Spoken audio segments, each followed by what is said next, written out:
Bonjour à tous, je vais vous présenter un tutoriel qui est dédié à l'apprentissage de l'interface entre le langage JavaScript et le document HTML. C'est le quatrième tutoriel d'une série de 11, ce sont des tutoriels qui s'adressent à des internautes qui ont des bases en HTML, en CSS et en JavaScript. Alors aujourd'hui, on va voir comment accéder au document. Alors dans un premier temps, on va regarder comment s'y prendre pour accéder de manière générale aux éléments du document. Alors pour rappel, au chargement d'un fichier HTML. Pour chaque élément HTML trouvé dans le fichier, il y a une instance d'un objet JavaScript qui est accroché dans un arbre. Et c'est en manipulant ces instances en JavaScript que le programmeur peut modifier le HTML qui est affiché sur l'écran du navigateur. Alors pour cela, le programmeur dispose de 5 méthodes qui vont lui permettre de récupérer les adresses mémoire des instances des objets JavaScript. Et c'est en utilisant ces adresses, que l'on appelle des pointeurs ou des références, que le programmeur JavaScript va pouvoir retourner dans l'arbre pour faire des modifications. Alors, je vais vous faire un petit résumé du fonctionnement de ces 5 méthodes et vous allez voir que vous allez vous y retrouver facilement. Alors déjà, ces 5 méthodes sont accessibles depuis l'instance document écrit avec un petit d, suivi d'un point, suivi du nom de la méthode. Alors regardez comment sont construits les 3 premiers noms de ces méthodes. Alors vous avez getElément ici, getElements ici avec un S, getElements ici aussi avec un S. Donc ça veut dire obtenir un élément ou obtenir des éléments. Alors suivi de by, donc suivi de par quelque chose, donc obtenir un élément à partir de quelque chose, donc soit un ID ici, un identificateur pour la première, soit un tag name, c'est-à-dire un nom de balise en français, pour la deuxième, soit un class name, un nom de classe ici, pour la dernière. Alors passons aux deux dernières, query selector et query selector all. Alors dans les deux cas, vous passez un sélecteur CSS en paramètres. Pour la première, vous allez récupérer l'adresse mémoire du premier élément matché par ce sélecteur. Et pour la seconde, vous allez obtenir toutes les adresses mémoire de tous les éléments matchés par ce sélecteur. Alors il y a des similitudes de fonctionnement. getElementById, querySelector vous retourne un élément ou la valeur nulle si rien n'est trouvé. Pour les autres, c'est un tableau qui vous est retourné ou un tableau vide si rien n'est trouvé. Alors maintenant, on va passer à l'étude de chacune de ces méthodes. Alors pour chacune de ces méthodes, il y a un petit code. Je vous mets un lien dans la description, donc il y a une archive à télécharger. Donc dans Sublime, j'ai chargé le fichier id.html. Ne le recopiez pas, ça sert à rien, hein, téléchargez-les. Hein. Donc je fais un Open in Browser et je mets la console et je vais vous expliquer ce que j'ai fait. Donc au niveau du code HTML, il y a deux éléments. Un élément H1 avec un ID titre et un élément lien avec un ID lien. Alors qu'est-ce que je fais? Je commence par faire un document getElementById en passant l'ID titre, ici. Et je récupère l'adresse d'un élément dans une variable. Ce que je veux connaître au départ, c'est le type de ce qui m'est retourné. Donc je fais un typeof de l'adresse de l'élément. Et ça m'affiche ici object. Donc je vérifie de cette manière que j'ai bien affaire à des pointeurs, des références. Alors ensuite je fais un console log en passant en paramètre d'appel l'adresse de cet élément. Et il m'affiche l'élément lui-même, donc le contenu de ce qui se trouve à cette adresse. Ensuite, je refais un console log. À partir de l'adresse d'élément, je demande son constructeur en prenant la propriété constructor. Et là, pour le premier, pour l'élément H1, il m'affiche HTML heading élément. Je fais la même chose pour le lien. Je suis obligé de refaire un getElementById en passant l'ID du lien et je demande le constructeur aussi. Et à ce moment-là, il m'affiche HTML anchor élément. Donc vous voyez que pour chaque élément HTML, il y a une instance d'un objet JavaScript spécifique une pour chacun d'entre eux. Donc ça c'était pour les cas gagnants, si j'ose dire. Donc là maintenant je fais 2 cas d'échec. Je commence à faire ici un getElementById sur titre sans mettre les cotes, donc ce n'est pas une chaîne, et il va me renvoyer nul puisqu'il ne trouve rien. Et ensuite je vais mettre ici un T majuscule sur le nom de l'ID, et les noms d'ID sont case sensitive, donc il va à nouveau pas trouver, et il va me renvoyer nul. Alors si vous voulez savoir ce que vous pouvez manipuler, par exemple pour un élément de ce constructeur-là, eh bien vous prenez la doc, mdn, html, onshore, element.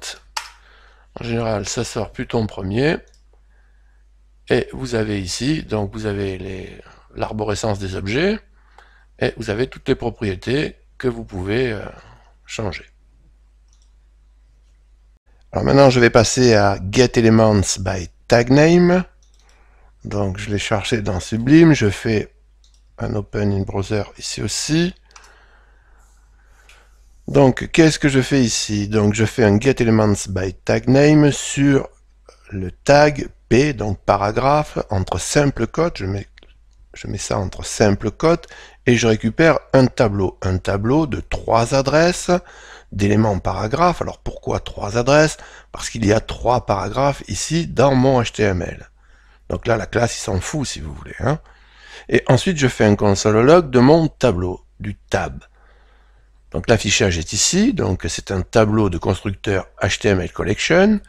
C'est pas un tableau de constructeur array, donc si vous regardez ici, donc il y a les éléments, petit p.para, petit p.para, la longueur, l'attribut length, vous l'avez, mais si vous regardez le proto, vous n'avez pas les méthodes de l'objet array, les concat, les split, les join, etc.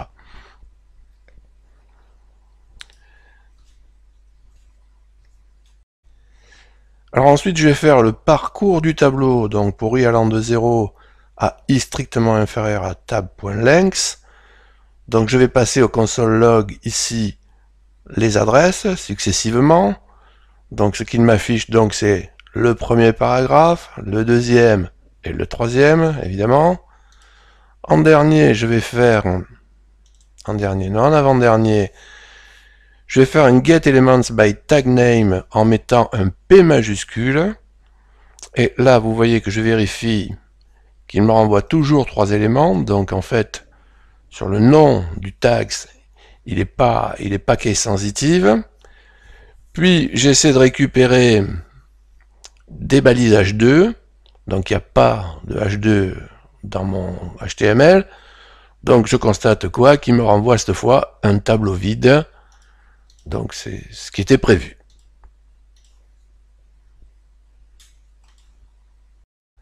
Donc là maintenant on va passer à getElementsByClassName.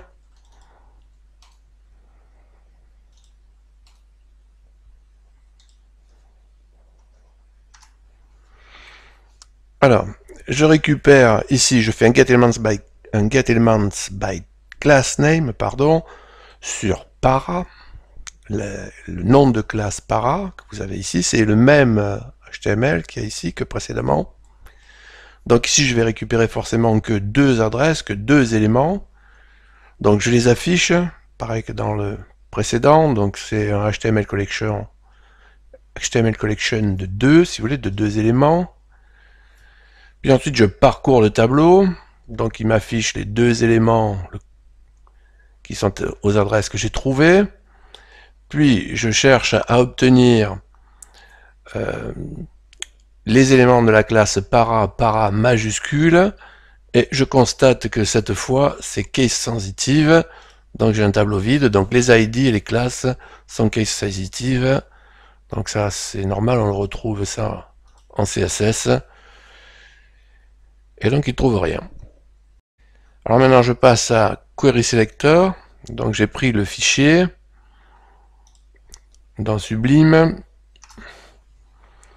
Alors la première chose, je fais directement, donc je vous rappelle qu'il faut passer un sélecteur CSS dans Query Selector.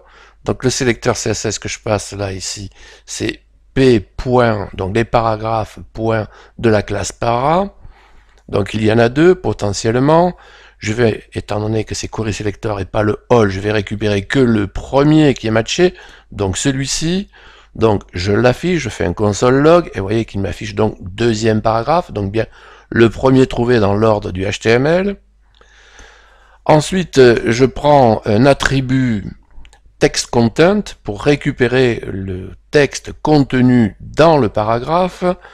Ça, en fait, c'est le texte qui est contenu dans le nœud texte enfant, si vous vous souvenez des tutos précédents. Puis, je fais un dernier query selector sur une classe, un nombre de classes qui n'existe pas, puisque c'est case sensitive, on l'a fait précédemment. Et là, on voit qu'il retourne nul.